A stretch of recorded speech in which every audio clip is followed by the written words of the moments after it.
Hi, hope you're well. Uh, Video about putting. So, like many of you, I'm sure I have an interesting relationship with the flat stick. Um, Sometimes I absolutely own my start line. Sometimes I'm amazing at speed control, put a lot of effort into that, and then some days none of it works. Um, Last week, I appear to have lost the ability to putt. Um, Start line and speed had gone a little bit awry. I managed to salvage that by on the back nine looking at the hole rather than looking at the ball when I putted, and managed to carry on my round and shot 3 over on the back, which was good that I recovered, um, but underlying issues were there. So um, I wondered how much of it was grip related or putter related.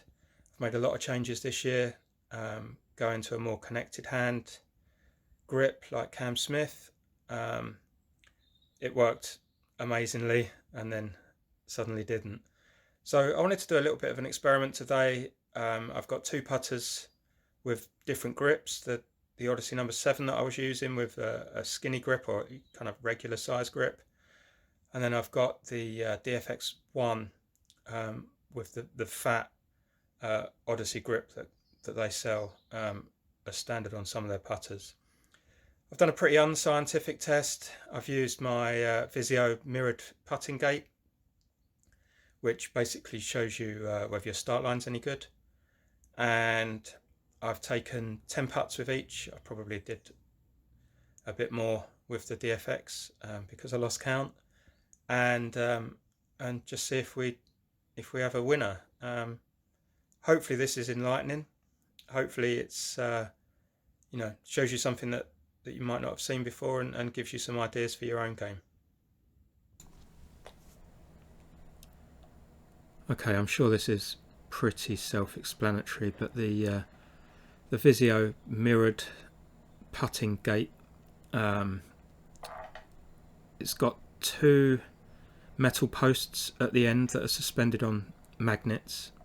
I think the error's like half a degree or something like that. It equates to, if you get it through without touching, then it's a make on a straight 20-foot putt. If you touch one of the posts, you would have missed a 20-foot putt. I always set it on the hardest setting. I think that if you train hard, then it makes everything else a little bit easier. So you can see the score there on the top right. Usually when I'm putting well, I'm really good at this. 15 in a row sort of thing is what I'm aiming for. 10 in a row is basically super simple, but you can see something's gone wrong. It feels to me like my grip is too loose, even though it feels like the same grip pressure. The putter kind of does some different stuff on the way back. So yeah, you can see also, I'm not sure about, it looks like it's set up closed there. It didn't look like that when I was doing it. It might be the camera angle. The camera's not directly above the mirror, obviously, because I wouldn't be able to see. So it's, I doubt this is terrible. I actually don't know anyone else with one of these or who does this sort of stuff. My coach Stu Cartwright, Intelligent Golf Performance, recommended that I buy this, and it's brilliant. So I used to use a meter ruler, just a metal meter ruler with the hanging hole in the end, which was good, but they didn't last very long. Like if you used it a lot or if you kept it in your bag, it got a little bit dinged up, and it made it much more difficult. If it got got a bend in it, it was pretty difficult to putt along. It was certainly a lot harder than this. Also, if you hit it a bit harder, you could sort of cheat and that sort of thing. So anyway, the DFX 1, it's a completely different style of putter.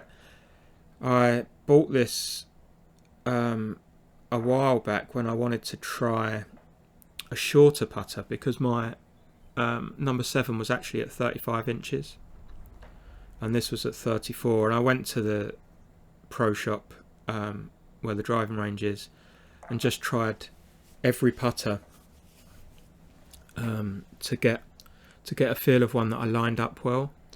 I did some stuff with a guy called Bruce Rearick many years ago, who was very much concerned about the optics of lining up.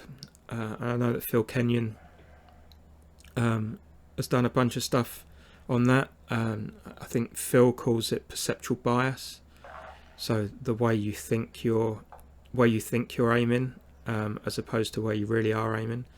And then there's things that you can do to make that better.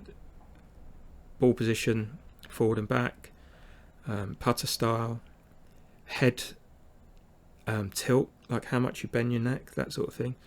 I'm not really doing any of that here. I'm just, I've chosen the putts. They both work, weirdly, or both have worked very well in the past. So it's just a case of seeing which does this well, and then I'll see about speed control as well. I've not had any problems with either on speed control so far, but obviously it's going to need testing.